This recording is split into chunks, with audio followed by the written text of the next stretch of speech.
आत्ममंथन क्या क्या है? क्या है आत्ममंथन? संजय सिंह कुछ कहना चाहते हैं, फिर मैं हरीश खुराना। क्या है आनंद कि अगर आप वोटर्स का प्रेफरेंस देखेंगे तो वोटर स्प्लिट वोटिंग कर रहा है बहुत सारे जगह। आज भी शायद केंद्र का चुनाव हो तो वो मोदी को वोट देंगे। उनको लगता है कि केंद्र में नरेंद्र मोदी, दिल्ली में अरविंद केजरीवाल, बीजेपी में कोई फेस नहीं है। कोई नेता उभर कर नहीं आया। आज भी अगर आप पूछिए, जैसे केजरीवाल ने एक बहुत स्मार्ट चीज किया, 7 भावी मुख्यमंत्रियों को 9 वर्ष की शुभकामनाएं। तो देखिए वो है कि किस तरह से आप प्ले करते हैं। आपके पास जो नेता हैं पूरी की पूरी लिस्ट देख लीजिए। कहने को बहुत सारे नेता हैं और कोई नेता नहीं है। तो वो जो चीज है कि वोटर के माइंड में स्प्लिट वोटिंग कि हमें यहाँ ये चाहिए, हमें यहाँ ये। अनफॉर्चुनेटली दिल्ली को पिछले 5 साल में बहुत अच्छा हो जाना चाहिए था। केंद्र में उन्होंने मोदी को चुना, 7 में 7 दोनों बार दिया, और पिछले बार केजरीवाल को 67 दिया, इस बार कोई 63 दिया है। तो दिल्ली मतलब सही में स्वर्ग जैसा, मतलब जो आप चाहते हैं वर्ल्ड क्लास सिटी, वो हो जाना चाहिए था। वैसा होता नहीं।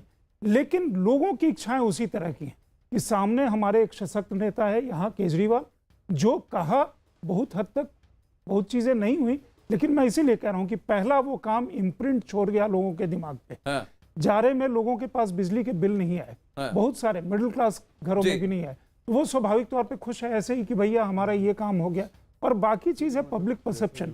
वो जो नेक्स्ट डोर नेबर का केजरीवाल ने इमेज अपना बनाया ना कि, और अब कहने लगे दिल्ली का बेटा, तो ये जो चीज है ये फैक्टर वर्क करता है। सामने आपके वो नहीं, एक फैमिली मैन। तो ये चीजें जो है ना, एक खुशगवार फीलिंग एक नेता के बारे में इसी पे एक सवाल है। फुलारा जी एक बात बताइए, क्या अरविंद का ये जो नया अवतार है, सॉफ्ट अवतार, फ्लाइंग किस वाला अवतार, क्या इससे वो अब सरकार के साथ, सेंटर के साथ बातें मनवाएंगे, या फिर से सड़क पर जाम करने के लिए आ जाएंगे जैसे वो उन्होंने 2016 में किया था गणतंत्र दिवस से पहले?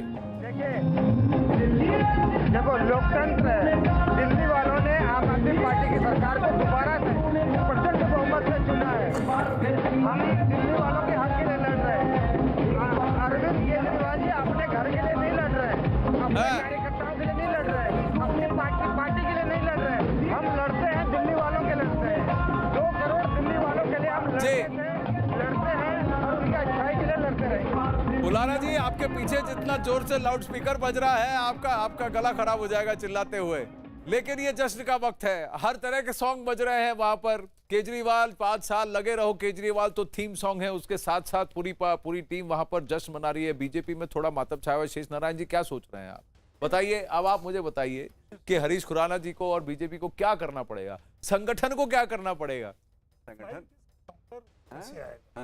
मतलब वो नहीं हो सकता। इनके पास तो संगठन, इनकी जो क्षमता है, ये महाप्रभु जो बगल में बैठे हैं, इनके संगठन से जो शक्ति आती है, लेकिन उसमें मुसीबत ये है कि जो ऊपर से लीडर हेलीकॉप्टर पैराशूट से डाल दिए जाने वाला कल्चर है, वो कांग्रेस में था।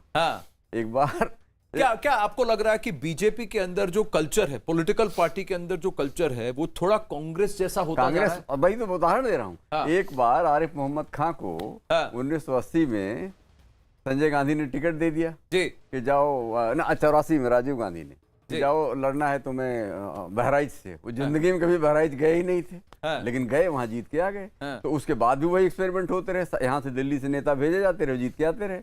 अब वो खत्म हो गए, यूपी में कांग्रेस ही खत्म हो गई। उसी तरह से इनके यहाँ जो है, मैंने आपको उदाहरण दिया मदन लाल खुराना का। मदन लाल खुराना के क्लास फेलो थे गोपी अरोड़ा, हमारे इंफॉर्मेशन ब्रॉडकास्टिंग सेक्रेटरी हुए, आईएएस में थे, बाद में कैबिनेट सेक्रेटरी हुए। और जो एसडीएम चांदनी चौक थे, तो उन्होंने उससे कहा यार जरा 2-4 लाठी लगवा दे मुझे। यार तो मेरे दोस्त है, तुझे लाठी मारूंगा? कहना ही नहीं, लगवा दे। फिर लाठी लगी उनको और वो नेता हो गए। पिटते, जेल गए, संघर्ष किया। तब 57 से चल के आके 1998 में या 93 में मुख्यमंत्री बने वो। और उसके बाद फिर इन्होंने ऊपर से नेता डालना शुरू कर दिया। सुषमा जी को बाहर चला दिया। मैं सुषमा जी को क्या लेने देना। और 2013 में डॉक्टर हर्षवर्धन इतना करके गए, 30 सीटें लेके आए, फिर उनको 15 में हटवा दिया। नहीं, और ये मनोज तिवारी जो है बहुत बेहतरीन इंसान है, पर्सनली मैं जानता हूँ।